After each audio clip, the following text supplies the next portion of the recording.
언제까지나 그리고 얼마나 라는 제목으로 하나님 말씀 증거하겠습니다. 양치기 소년, 뜨거운 감자. 그럼 여러분 무엇이 떠오릅니까?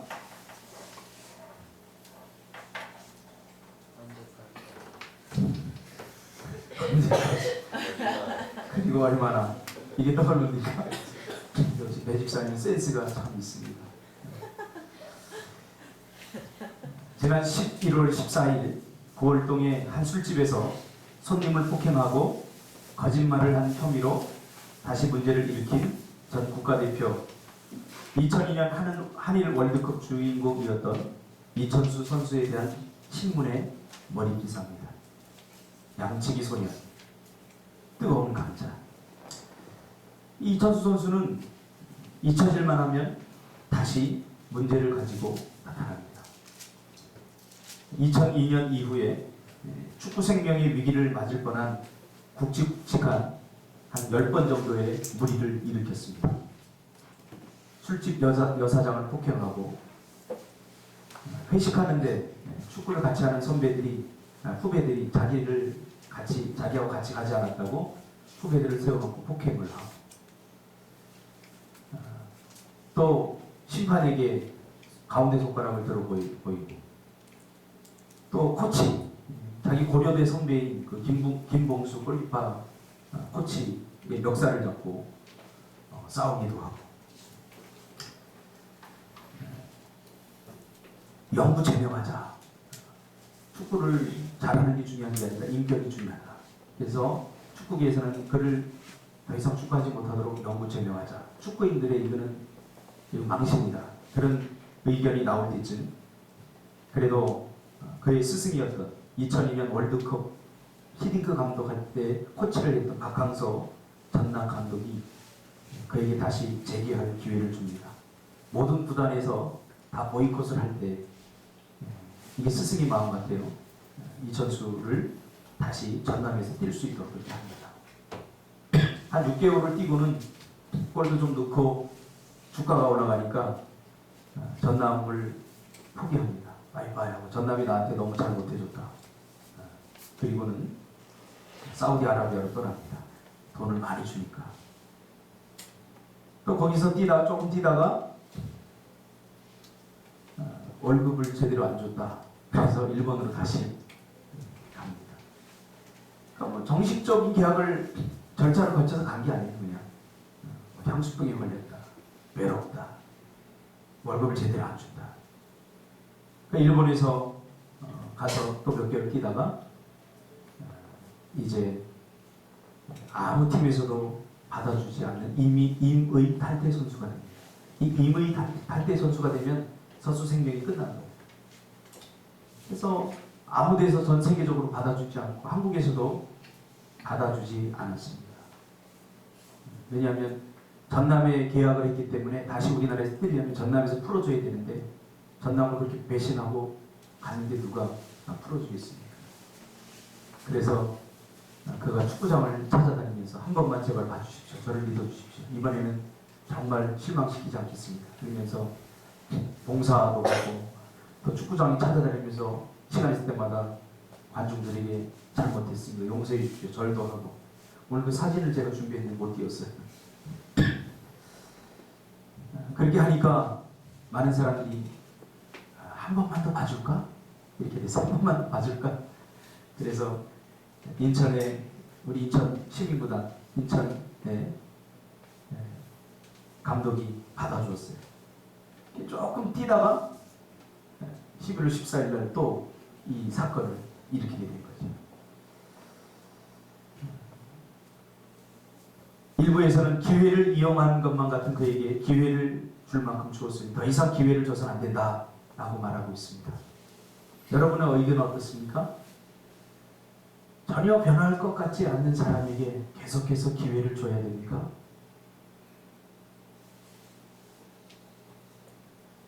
어때요? 배세강 집사님, 기회를 줄 만큼 주지 않았습니까? 이 정도면? 그럼 어떻게 해야 됩니까?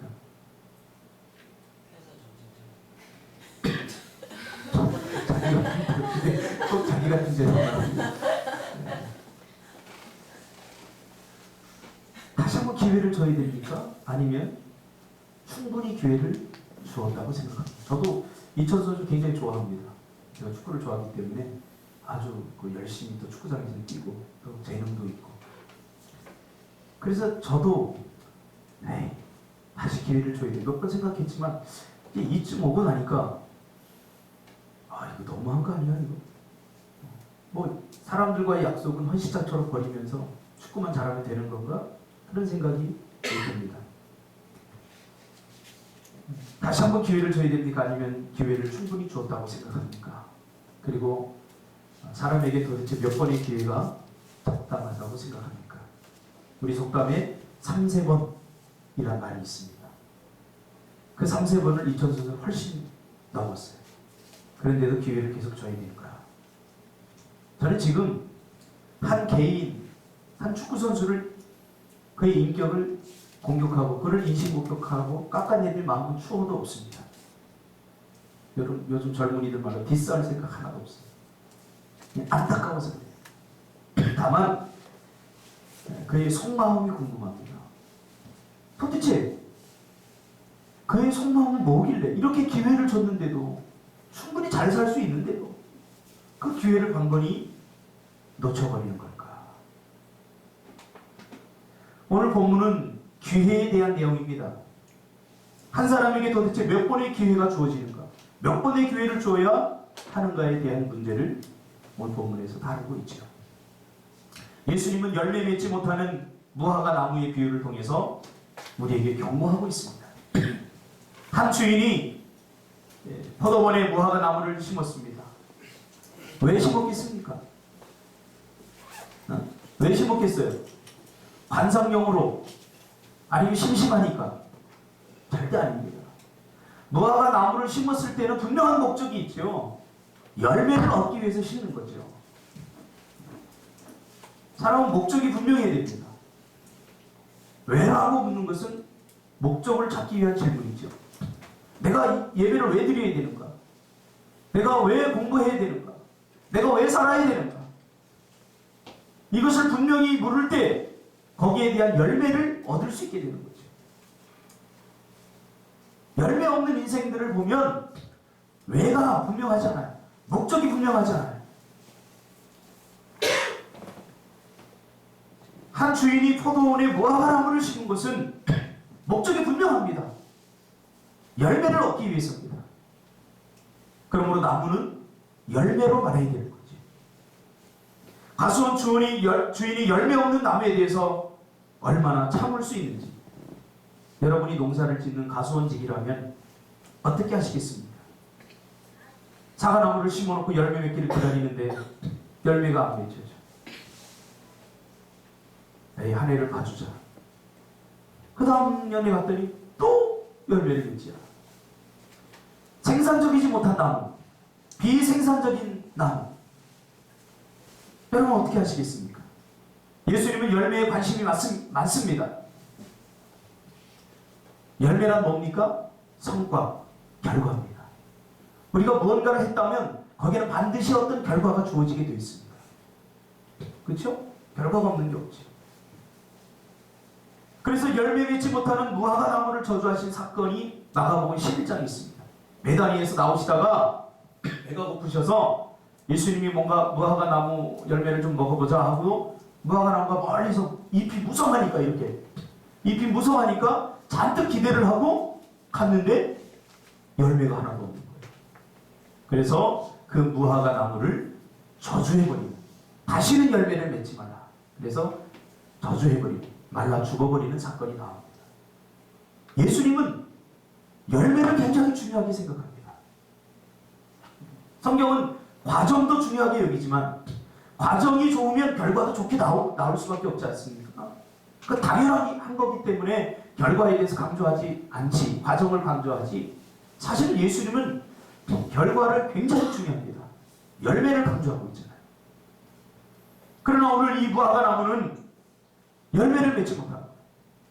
땅에 기름지고 귀혹한 양분을 먹어치워버리고 정작 주인이 원하는 열매를 맺지 못함으로 땅만 버리는 나무를 얼마나 두고 볼 수 있다고 여러분 생각합니다.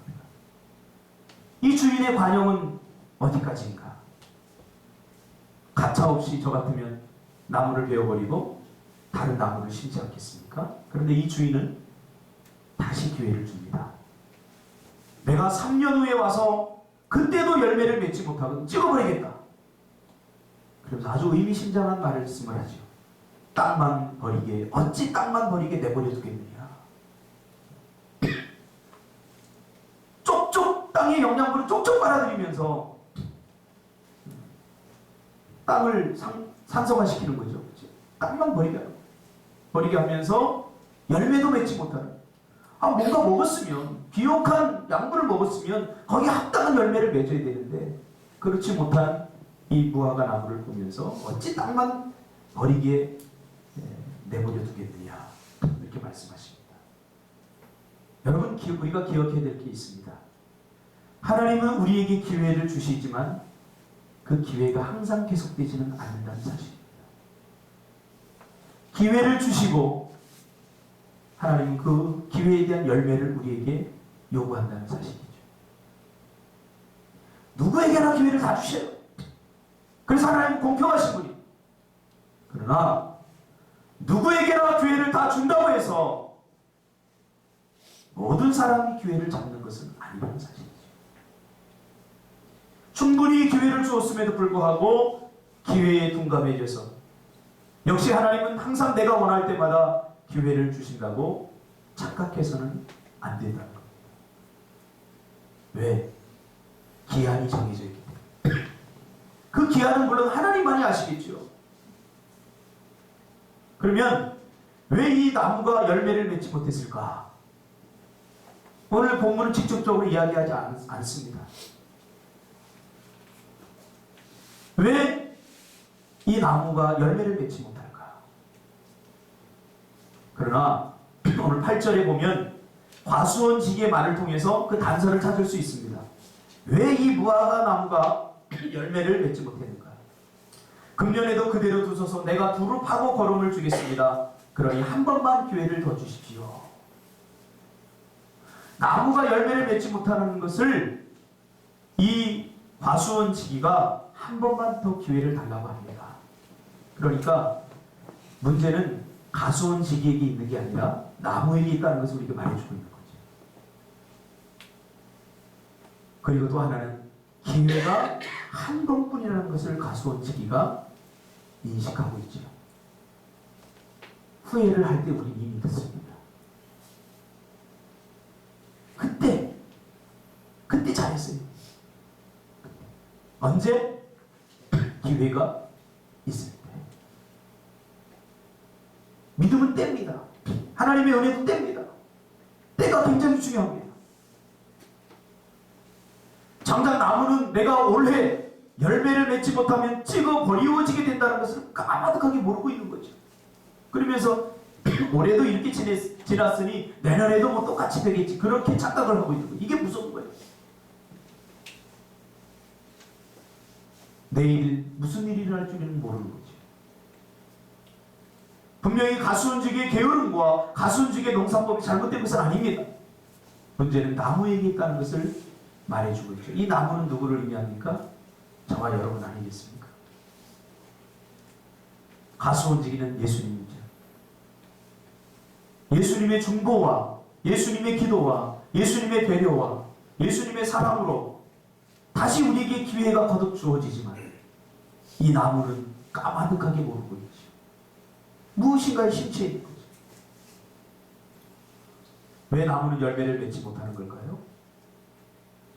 여기에 대한 답을 좀 주었으면 좋겠는데 제가 제일 궁금해하는 건데 본문은 답을 주지 않고 있습니다. 그러나 이 본문을 묵상해 보면 분명한 답을 우리가 얻을 수 있어요. 그리고 저와 여러분도 이미 답을 알고 있어요. 하나님께서 우리에게 많은 일들을 맡기시고 하나님께서 우리에게 내일을 살 수 있는 시간도 주시고 건강도 주시고 물질도 주시는데 왜 우리는 하나님의 사명을 제대로 감당하지 못하는가? 여러분 자신이 잘 알고 있지 않습니까? 이 나무도 너무나 잘 압니다. 이 답은 간단하지 않아요. 아주 다양해요.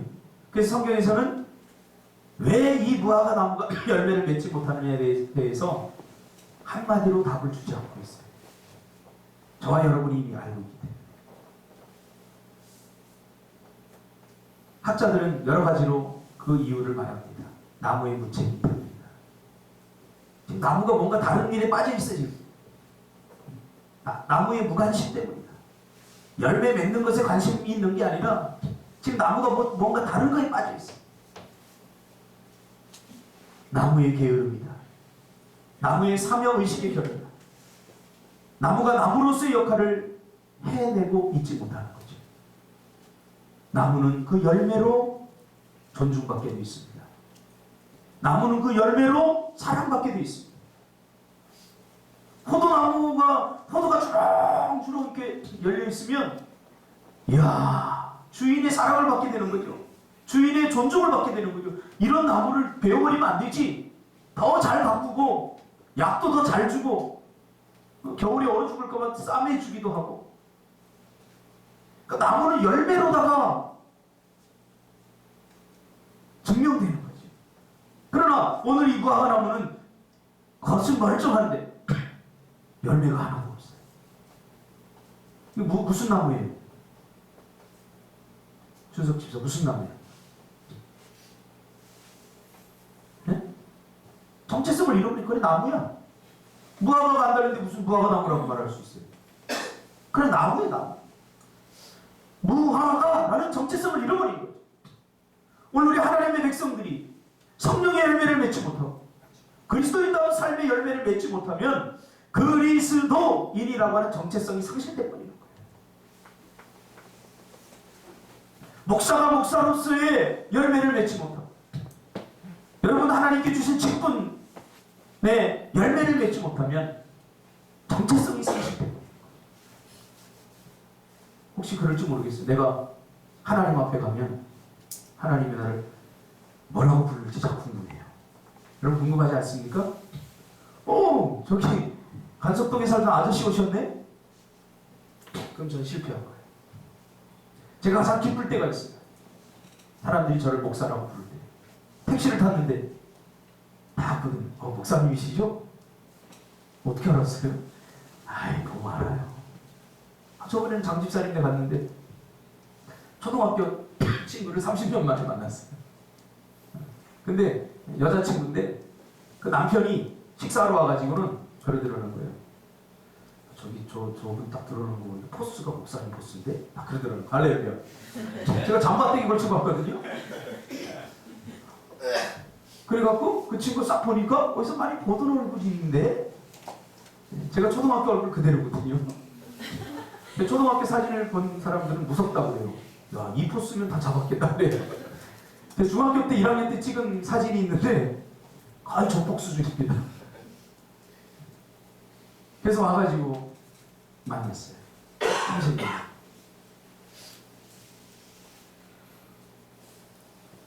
여러분 우리가 하나님 나라에 가면 하나님이 나를 뭐라고 부를까? 집사님, 장로님 이렇게 불러야지 되는데 아저씨 오셨어요. 주일날 가끔 내가 꿈속에서 보긴 했는데 누구더라? 이름 곤란하지 않겠습니까? 하나님께서 우리로 하여금 공부하게 할 때는 분명한 목적이 있습니다. 공부는 계속하는 게 아니에요. 기회는 딱 주어져 있어요. 우리 준석 집사 편입 준비할 때 내 마음속에 그런 생각이 들더라고요. 그러니까 진짜 좀 공부해서 원하는 게 가지. 또 상지 집사 편입 준비할 때 그런 생각이 들더라고요. 진짜 조금 더 열심히 해서 원하는 데 가지. 열심히 안 했다고 말할 수 있겠습니까? 열심히 했어요, 제가. 그러나 뭔가 자격이 미달되니까 들어가지 못했죠. 기회가 주어졌어요. 기회를 잡지 못한 거죠. 분명한 것은 나무 자신은 왜 열매를 맺지 못하는지 알고 있다는 거죠. 우리처럼. 우리에게 건강을 주고 우리에게 물질을 주고 우리에게 숨 쉴 수 있는 기회를 주셨는데 이런 기회들을 우리가 어떻게 사용하고 있는지 우리는 너무나 잘 알아요. 어제 내적 치유를 하는데 우리 나이가 그러더라고요. 자기 자신을 자기는 충분히 사랑한다. 그래서 기뻤어요. 왜? 하나님이 주신 시간들, 하루하루를 사는 게 하나님이 주신 선물이다. 그런 고백이에요. 그러면 내가 오늘 숨을 쉬고 있다면 왜 숨을 쉬고 있는지 우리가 알아야 된다는 거죠.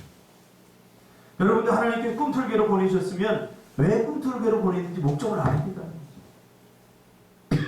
학생이 제일 힘든 게 뭔지 아세요? 공부하는 게 힘든 게 아니에요. 제가 학창시절을 지나고 보니까 공부 때문에 힘들었던 게 아니에요. 제가 뭐 때문에 힘드냐? 목적이 없어서 힘들었어요. 왠줄 아세요?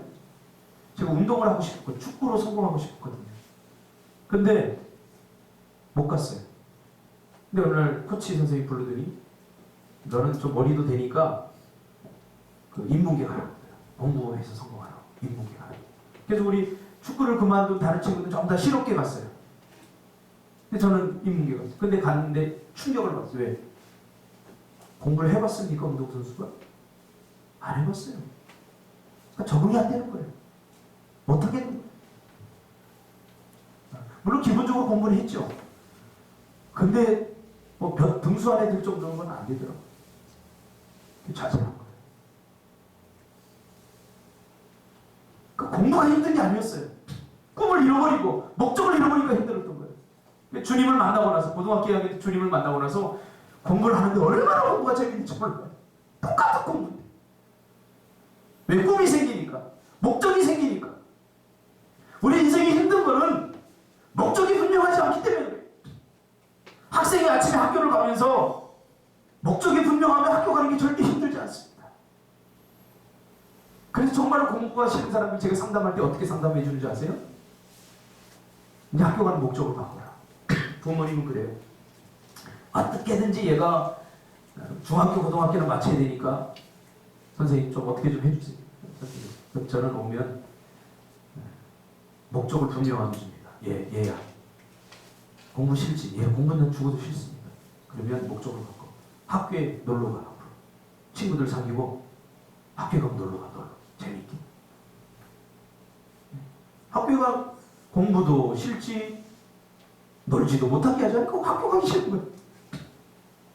그러니까 졸업하고 싶고 그러면 학교 가. 놀러. 그리고 네가 좀 공부하다가 좀 지루하면 그래 나와서 놀아. 그러면 학교는 졸업할 수 있어. 3분의 2만 출석해. 할렐루야. 복음이죠. 복음. 굿뉴스죠. 그래도 돼요? 아니 니네 부모님은 안 되는데 나는 돼. 니네 부모님은 매일 가서 네가 공부하기 싫은데 앉아서 고통 고문당하기를 원하잖아. 네 마음 내가 다 알아. 목적이 분명해. 근데 이 본문은 회개에 대한 말씀의 연장선에서 한 비유입니다. 즉 이 비유를 말씀하기 전에 며칠 전에 무슨 일이 있었냐면 실로암이라는 곳에서 실로암 그 성을 지키는 큰 망대가 있었어요. 망대. 네? 오늘날로 말하면 육상 빌딩 같이 그 한 지역을 대표하는 큰 망대. 사람들이 막 구경하러도 오고 그랬던 건축술로 보면 아주 좋은 망대죠. 망대가 있었는데 그 망대가 그만 무너져가지고 18명이 깔려 죽었어요. 그러니까 유대인들은요 이 일이 어느 날 갑자기 일어나고 갑자기 누구도 예상하지 못한 시간에 저 망대가 무너지리라고 상상도 못했는데 망대가 갑자기 무너져갖고 18명이 그 밑에 있는 사람이 깔려 죽었어요. 그러니까 유대인들은 참 궁금한 것 있으면 참지 못해요. 그 원인을 꼭 밝혀내려고 해요. 유대인의 근성이에요. 그래서 사람들이 왜 망대가 무너졌는가 보다는 무엇에 관심이 있으면 왜 그 밑에 있는 사람들이 깔려 죽었는가. 여기에도 논쟁이 벌어졌어요. 그래서 결론이 뭐라고 났냐면 그들은 뭔가 죄가 있기 때문에. 그러니까 갑자기 우리말로 하면 재수없이 죽은 거예요. 응? 길 가다가 갑자기 망대가 무너져서 확 깔려 죽은 거야. 그러니까 우연히 이 일이 일어난 게 아니라 그 18명 분명히 하나님께 어떤 죄를 지었고 무슨 문제가 있었기 때문에 하나님께서 심판을 내려서 저주로 망대가 무너져 죽게 한 거다. 이렇게 결론이 낸 거죠. 이렇게 결론을 내리니까 예수님께서 그렇지 않다 하고 래퍼를 달아준 거예요. 죄를 지었기 때문이 아니다. 우리가 잘못했기 때문에 기회가 달아날 것 아닙니다. 우리 보통 죄를 지었기 때문에 망한다고 생각하죠? 절대 아니에요. 무엇 때문에 심판을 받을 수밖에 없느냐, 우리 인간은. 무엇 때문에 기회를 놓치느냐. 잘못했기 때문에, 실수했기 때문에, 실패했기 때문에, 죄를 지었기 때문에 기회가 더 주어지지 않는 거 아니에요. 제가 리더십을 하면서 많은 리더십들, CEO들의 책을 읽고 또 그들과 이렇게 만날 기회가 있고 세미나를 통해서 보면 그 CEO들이 한결같이 하는 이야기가 있어요. 뭐냐면 저 사람 저렇게 능력 있고 실력 있는데 왜 자릅니까? 근데 CEO들이 한결같이 똑같은 대답을 해요. 오늘 예수님과 똑같은 말이죠. 물론 잘못이 있어요. 회사에 치명적인 문제를 일으켰거나 손실을 입게 했거나 자기 마음대로 무엇을 판단했거나 잘못을 했어요. 그런데 CEO들 한결같이 잘못했기 때문에 자른 게 아니라는 거예요. 뭐냐? 잘못했는데 그 잘못을 인정하지 않고 죄송합니다. 잘못했습니다. 한 번만 기회를 더 주시면 내가 더 열심히 하겠습니다. 이게 없다는 거예요. 오늘 우리가 하나님의 심판을 받는 이유, 하나님의 기회를 놓쳐버리는 이유는 우리가 죄를 짓기 때문이 아니에요. 교만한 마음으로 내가 뭐 잘못했어? 내일 하면 되지 뭐. 내일이 내 시간입니까? 자기 시간입니까? 다음에 하면 되지 뭐. 다음은 내가 이거 좀 교만한 말이 어디 있어요? 다음을 보장할 수 있어요 우리가? 망대가 무너지는데 어느 날? 망대를 조종할 수 있어요? 없어요. 우리가 잘못했기 때문에 기회가 달아나는 것이 아니라 잘못하고도 회개하지 않기 때문입니다. 이천수 선수 보십시오. 진정으로 잘못을 회개 뉘우치지 않아요. 그냥 대중을 이용하고 있는 거예요. 정말로 그가 한 행동에 대해서 뉘우치고 잘못했다면 행위를 돌이켜야죠. 거짓말하지 말아야죠. 그는 능히 대중들을 자기가 축구 실력으로 이용할 수 있다고 생각을 하고 있는 거예요. 그 생각을 갖고 있는 한 이 일은 계속해서 반복됩니다. 이걸 알아요. 우리 안에도 그런 거 있지 않습니까? 올 한 해도 뭐 그럭저럭 살았으니까 하나님 또 내년에도 살려주시겠지. 또 하나님께서 맡겨주시겠지. 또 하나님께서 일을 하게 해주시겠지. 기억하세요. 일은 하나님께서 우리에게 주신 사역, 일은 축복의 통로입니다. 하나님 우리에게 복 주실 때 그냥 절대 복 주시지 않아요. 일을 맡기셔요. 우리 다음 주에 설교하겠지만 마태복음 24장 달란트 비유 맡기잖아요. 5달란트, 2달란트, 1달란트 맡겨요. 그리고 얼마나 생산적이었느냐, 얼마나 남겼느냐, 얼마나 열매가 있느냐, 그것을 보고 복을 주시죠. 기회가 더 이상 주어지지 않는 것은 잘못했기 때문이 아니라 진정한 회개가 없는 굳은 마음의 결과입니다. 누구나 잘못할 수 있어요. 누구나 실수할 수 있어요. 그러나 그것을 당연하게 생각해서는 안 돼요.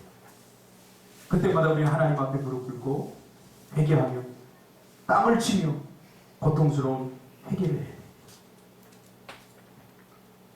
예수님이 이 땅에 오신 것은 이렇게 저주하고 심판하기 위해서가 아니라 누구에게나 구원의 기회를 다 주기 위해서다 라고 주님은 말씀하셨습니다. 하나님께서 우리에게 맡기신 시간들 속에서 주님이 주신 사역의 열매를 맺었는지, 하나님 나라의 거룩한 열매를 맺으라고 주신 물질, 하나님 나라의 거룩한 열매를 맺으라고 하나님이 나에게 주신 건강들, 축복들, 하나님 나라의 열매 맺는데 전혀 사용되지 않는 땅만 버리는 인생은 아닌지, 땅만 버리고 있다면 하나님 더 이상 참지는 않으실 것 같아요. 우리의 삶을 돌아보고 우리의 사역을 돌아봅시다. 만약에 다른 사람이 여기 와서 목회를 하면 더 열심히 할 수 있을까? 그런 위기감이 있어요. 특히 개척교회는 작기 때문에, 일들이 여러 가지 맡겨지기 때문에 착각할 수 있어요. 나 아니면 할 사람 없어. 아닙니다. 하나님 나라에는 돌들보다 더 많아요. 이 돌 하나라도 아브라함의 자손이 되게 할 수 있다. 이게 하나님의 마음입니다. 하나님이 반주자로 세우고, 하나님이 성가대로 세우고, 하나님이 교사로 세운 것은 할 사람이 없기 때문에 나 아니면 못해. 그래서 괜히 뻥이지 마세요. 어느 날 망대가 무너집니다. 하나님이 나에게 더 큰 일을 맡기기 위해서, 더 큰 축복을 주시기 위해서 하나님 처음부터 큰 거 주시지 않잖아요. 한 달란트 맡기고, 2달란트 맡기고, 5달란트 맡기잖아요. 그리고 보고 돌아와서 잘하였다.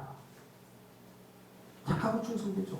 내가 적은 일에 충성하였으니 내가 더 많은 복을 주겠다 하고 더 큰 것들을 맡기잖아요. 여러분 생각해 보세요. 현선이가 나중에 몇 평짜리 집에 살 거야? 공짜인데 크게 불러봐.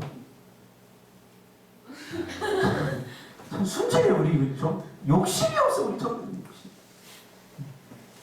태안이 몇 평? 만평이요. 쟤는 또 호평이 심해. 그래도 100평보다 만평이 낫다 그지? 만평에 딱 집에서 일꾼을 어느 날 불러서 박준석 일꾼을 불렀어. 야, 우리 정원 좀 다듬어.